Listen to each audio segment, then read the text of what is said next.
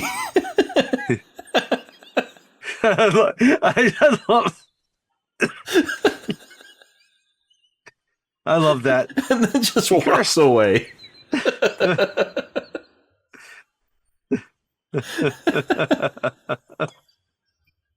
And where he walks, though, is to Beth. Mm-hmm. And Adele. That's up because Beth and Adele. And she's like, what should I tell her? She's like, he looks like, don't tell. Yeah. Don't tell her. Because Adele is sitting on the steps and Beth is standing out in front of it on the sidewalk up in the front. And like, yeah, he's like, don't tell her, let her have this day. Let her have her birthday. And, and all these kids show up with their moms. Yes. And they have presents. And Beth is like, oh, I forgot we have her birthday party. We have her birthday party planned for today. And she's like, what do I tell her? And he's like, don't tell her today. Let her have today. Let her have her birthday. She can't find out about her birthday. Tell her tomorrow. And then, he walks over to Adele and he sits down next to her. And Adele's like, and he asks her if she's okay. She's like, yeah, are you okay? He's like, yeah, I'm okay. But she's like, you look sad. He's like, yeah, I'm trying to figure out. Well, like they how it's like, well, what? I gotta talk to my wife. It's like, oh, like, well, what's your name? Like, it's like, oh, no, it's like Adele. Like, oh yeah, like I like that name. What's your name? Mud. Yeah, Mud. My name's Mud. My name is Mud. No, it's not. Like, well, it will be when I go home and tell my wife I'm still a cop.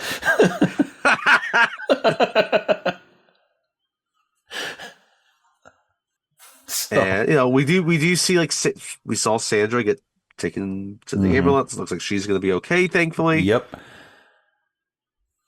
Yeah. So, he decided not to retire.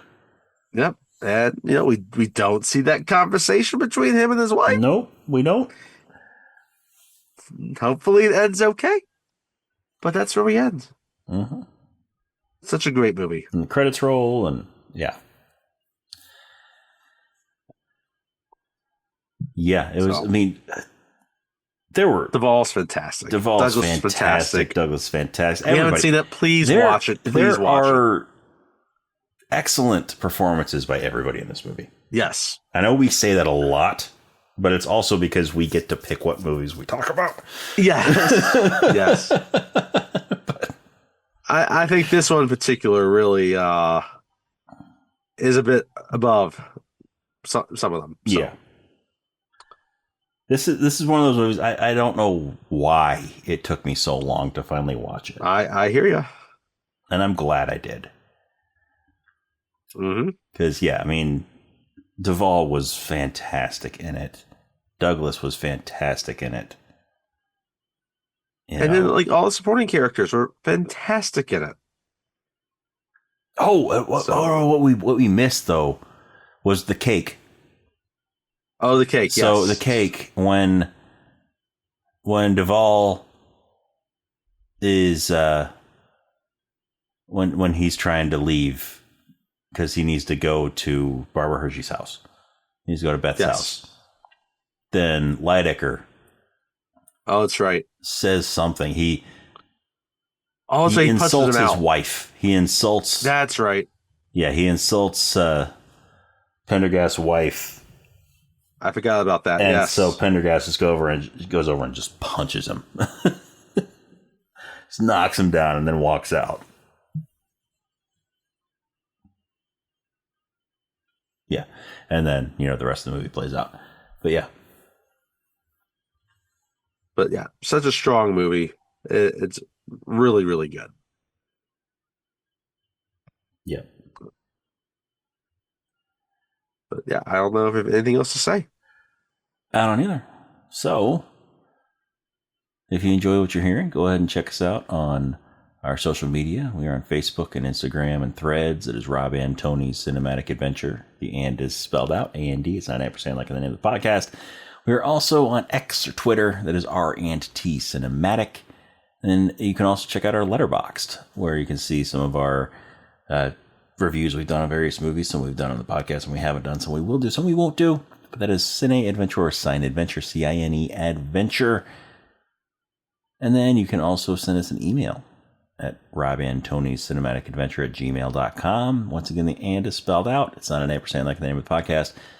But yeah, what did you think of Falling Down? Should we do more movies like this? Should we do less movies like this? What do you think? I mean, what are your thoughts on this movie? We want to hear from you. We do. And, go to our social media, give us a like and a follow. Send us a message on there if you want to. Leave some comments on our stuff. Go to your favorite podcast app where you're listening to us. Hit that subscribe button. Give us a good rating, a good review. Comment again on our stuff. We always like hearing from you. And, all that is how we move up in the rankings and the search and the recommendations, all that stuff. And we want to be able to reach as many people as possible that, want to hear us talk about these movies. Because we love movies. And we love talking about them. We do. And so, all that said, next time, as promised, we are going to be finishing off this year's Oscar series. Now that the Oscars have happened. They have happened. We have our acting category winners. Our best actor, best actress, best supporting actor, best supporting actress. Right. And so two of them, the best supporting actress and the best actor, are movies that we've already talked about on the podcast, so we can't really do those. Yes. Those were Weapons and Sinners, respectively. Right. Mm-hmm. So that leaves us with Best Supporting Actor and Best Actress. So we are going to be going with the Best Supporting Actor winner for this year, which this was Sean Penn. Sean Penn. For One Battle After Another. Also the Best Picture winner this year. Also the Best Picture winner. And Best Director winner. Yes. Paul Thomas Anderson. So next time we are going to be talking about One Battle After Another. And, highlighting Sean Penn's performance in it. So if you've not seen it, you still have time to watch it. You do? It is currently streaming on HBO Max. It is. So if you have that service, then you can watch it on there. I'm sure maybe a few theaters have probably brought it back out because it won. That happens sometimes. So yes, you might be able to catch it at the theater too. Yeah. But anyway, join us next time for One Battle After Another.